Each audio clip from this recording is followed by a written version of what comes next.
It-tieni konferenza bit-tema it-Turiżmu Wint organizzata mill-Partit Nazzjonalista servit biex fiha rappreżentanti mis-settur turistiku lokali jaqsmu l-ideat u l-proposti tagħhom bejniethom.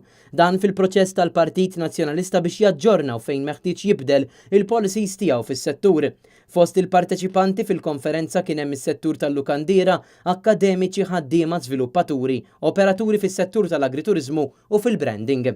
Permezz ta' din il-konferenza il-Partit Nazzjonalista qed iwettaq proċess ta' aġġornament politiku kif infisser mill-kellim tal-Oppożizzjoni għat-Turiżmu Robert Arrigo. Hija ħafna importanti, hija l-ewwel net qed nimxu fuq dak li l-mexxejja tal-Partit il-ġdid qalu b'xi 15-il xahar ilu li l-partit ħajkun miftuħ. U aħna fil-fatt għamilna dawk il-kliem u trasformajnihom f'daw it-tip ta' konferenzi.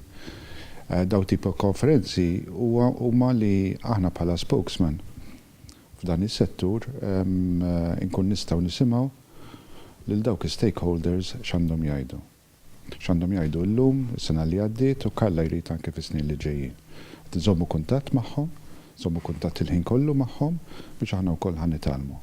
U fl-istess ħin aħna nkunu lesti bl-idejat ġodda u nkunu lesti wkoll għall-gvern alternattiv ukoll. F'din il-konferenza kien hemm ħafna idejat ġodda li flimkien mal-politika li twettqet fil-passat u dik preżenti għandhom ikomplu jagħmlu dan is-settur wieħed vitali għall-ekonomija Maltija.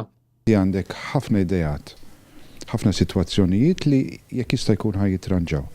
Bħalissa dan is-settur għaddej tajjeb u l-aħjar ħaġa li għamel dal-gvern huwa li ma biddel xejn.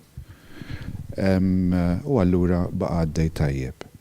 Nisperaw li jkompli hekk, u nħeġġuh li jkompli hekk malgrad il-problemi li hemm fl-Air Malta, l-MTA u l-ITS li qed ħannaraw ħafna nies qed jitilqu, ħafna players li qed jitilqu li kienu parti mis-suċċess ukoll.